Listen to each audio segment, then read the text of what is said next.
8 वर्षीय serial killer तीसरी हत्या के बाद गिरफ्तार। भारत में 8 साल के लड़के पर बच्चों की हत्या का आरोप। बिहार का 8 वर्षीय लड़का दुनिया का सबसे कम उम्र का सीरियल किलर है। शायद मेरे बताने से आपको पुख्ता तौर पर यकीन नहीं होता, इसीलिए इन खबरों का सहारा लेकर फिर दोहराती हूँ। भारत के बिहार में एक 8 साल के बच्चे को दुनिया का सबसे कम उम्र का सीरियल किलर कहा जाता है। इतनी सी उम्र में उसने एक नहीं, दो नहीं, 3 हत्याएं की।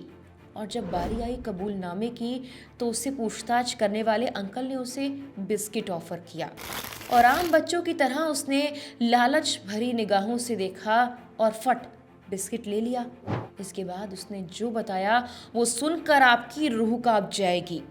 नमस्कार, मेरा नाम है मेघना सचदेवा और आप मुझे देख रहे हैं लोकमत हिंदी पर।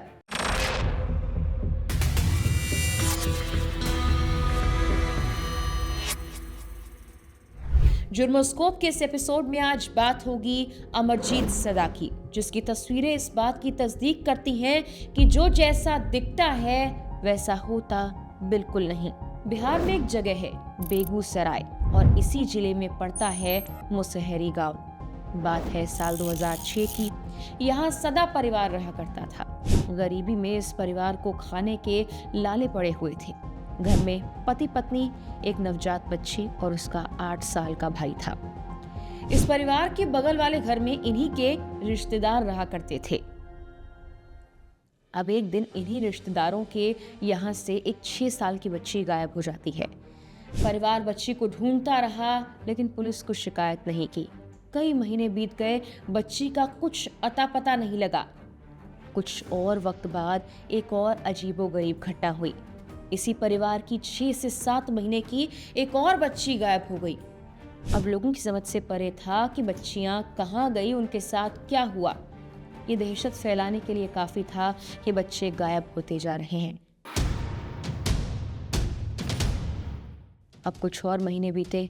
साल 2007 में फिर एक मासूम के गायब होने की खबर आई। इस बच्ची की मां का नाम चुनचुन देवी था। घर के ही पास के प्राइमरी स्कूल के बगल में वो अपनी बच्ची को खिला रही थी। उसे कुछ काम याद आया। बच्ची वहां सो रही थी। बस कुछ ही वक्त के लिए वो इधर उधर हुई कि चुनचुन देवी की बेटी खुशबू वहां से गायब हो गई।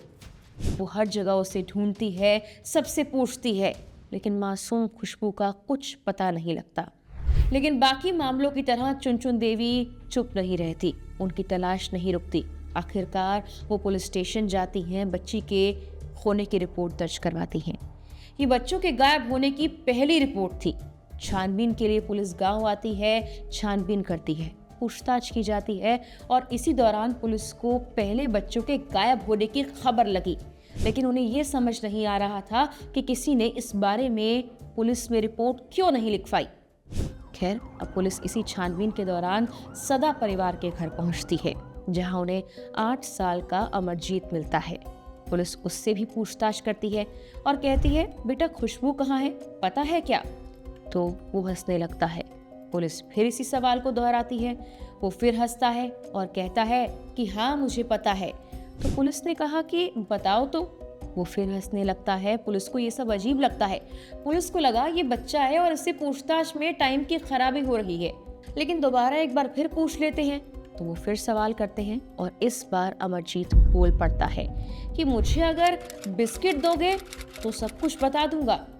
पुलिस ने ये भी किया, उसे बिस्किट का पैकेट ला कर दिया तो उसने फट से वो ले लिया और फिर बिस्कुट खाते हुए बताया कि मैंने खुशबू को खपड़ैल से मारकर सुला दिया।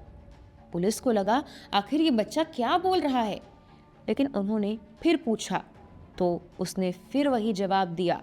अब पुलिस ने उससे कहा कि अगर ऐसा है तो दिखाओ कि कहाँ पर सुलाया है उसे। अमरजीत ने कहा, हाँ मैं दिखाता हूँ ना। वो पुलिस वालों को उसी प्राइमरी स्कूल के पास ले जाता है जहाँ से खुशबू गायब हुई थी। वहाँ कुछ दूरी पर सुनसान जगह पर झाड़ियों की तरफ इशारा कर कहता है कि मैंने उसे वहीं सुलाया था। वहाँ एक छोटा सा गड्ढा था जिसे घास से ढका गया था। पुलिस पास जाती है, घास को हटाती है तो उनके होश उड़ गए। वहाँ खुशबू की लाश थी। पुलिस की समझ से परे था कि क्या वाकई ये अमरजीत ने किया है, लेकिन कैसे कैसे 8 साल का बच्चा ये कर सकता है। इसी बीच उनके दिमाग में ये भी चल रहा था कि अगर खुशबू यहाँ है तो गायब हुए बाकी बच्चे कहाँ हैं। पुलिस अमरजीत को अपने साथ थाने ले गई, लेकिन वहां भी वो किसी मासूम बच्चे की तरह हंसने लगा। सब कुछ टकटकी लगाकर देख रहा था, लेकिन पुलिस ने उससे फिर पूछताछ शुरू की तो उसने बताया कि वो प्राइमरी स्कूल के पास गया, खुशबू को अकेला देखा तो उठाकर एक सुनसान खेत में ले गया और उसका गला दबा दिया। फिर वहीं से ईंट उठाकर उसे मार दिया और उसके शव को गड्ढे में छिपा दिया। अब पुलिस ने उससे उन 2 और बच्चों के बारे में पूछताछ करने की सोची जो पहले गायब हुए थे और अमरजीत के ही रिश्तेदारों के बच्चे थे। अब पुलिस ने अमरजीत से पूछा कि ये बताओ, ऐसे ही और किस किस को तुमने सुलाया है? तो अमरजीत हंसते हुए बोला, और बिस्कुट दोगे तो सब कुछ बता दूंगा। पुलिस ने और बिस्कुट दिए। अमरजीत ने अब बताना शुरू किया कि उसने अपनी चचेरी बहनों को भी किस तरह मार दिया। पुलिस नहीं समझ पा रही थी कि एक 8 साल का बच्चा ये कैसे कर सकता है। अब अमरजीत के परिवार वालों को बुलाया गया, उनसे पूछताछ हुई तो पता लगा कि वो ये सब कुछ जानते हैं। उन्होंने बताया कि महीनों पहले उसने पहला कत्ल किया था और जब बच्ची कहीं नहीं मिली तो अमरजीत ने ये सब बताया था और फिर उसने दूसरी बहन का भी ऐसे ही मर्डर किया था और पूछने पर बता दिया था। परिवार ने कहा कि हम घबरा गए कि वो क्या कर रहा है। हमें लगा ये सब आपसी लड़ाई में उसने किया, लेकिन हमने उसे काफ़ी मारा पीटा था। फिर उसने कहा था कि वो ऐसा कभी नहीं करेगा। हमने बात छुपा ली, लेकिन नहीं पता था कि ये फिर होगा। मारने वाला और मरने वाले हमारे ही परिवार के थे, इसीलिए हमने पुलिस में शिकायत नहीं दी। ये बयान तो दर्ज कर लिए गए, लेकिन पुलिस के मन में एक सवाल ये था कि आखिर अमरजीत ने ऐसा क्यों किया? ये जो मर्डर वो कर रहा था उसके पीछे मकसद क्या था? उन्होंने फिर उसी की भाषा में उससे सवाल किया कि बेटा ये बताओ तुमने ऐसा किया क्यों? तो अमरजीत ने जवाब दिया कि मुझे मजा आता है, ऐसे दर्द में उन्हें देखकर अच्छा लगा। पुलिस ये सब सुनकर हैरान थी। वो समझ गए कि ये नॉर्मल बच्चा नहीं है, इसकी दिमागी हालत ठीक नहीं है। अमरजीत को इसके बाद कस्टडी में रखा गया और लगातार डॉक्टर्स उससे बातचीत करते रहे। तब जाकर समझ आया कि उसे एक ऐसी बीमारी है जिसमें उसे लोगों को दर्द में देखना अच्छा लगता है। शायद मर्डर करते हुए उसे ये पता भी नहीं था कि खून करना क्या होता है, लेकिन वो बस इसलिए ये सब करता जा रहा था क्योंकि उसे अच्छा लग रहा था।